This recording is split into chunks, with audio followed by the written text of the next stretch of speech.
Mutton जब घर को आसे से दिन मत जल्दी भोक आसे मटन झोल कहीं कहूच पाटी को पानी आसी जाऊँ। आज आम मटन आसी धुआ धुई थुआई मु चली रोसे करने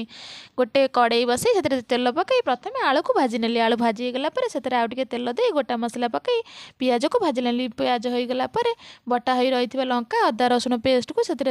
भाजी नेली एबे से कटा हो रही टमाटो को जीरा गुंड हल्दी गुंड स्वाद अनुसार लुण पकई ताकू कषि नेली कषि हो गलापर मटन को से पकई गोटे 2 मिनट लेखा कभर करी ताको कषि नेली मटन पानी अंश मरिया पर्यंत ताको कषि नेली से कषि हो गला परे सेथिरे टिके मटन मसला पकई भजा हो रही आलू को पकई 4टा सीटी रे सिझिबा पई प्रेशर कुकर दे छाड़ी देली। एबे मटन सीटी देला परे सिझी गलानी तळको ओल्हेई सेथिरे टिके गरम मसला पकई गोळेई नेली। एबे रेडी हो गला मोर मटन झोल। मो परी मटन झोल काकू काकू पसंद कमेंट रे निश्चय कहिबे।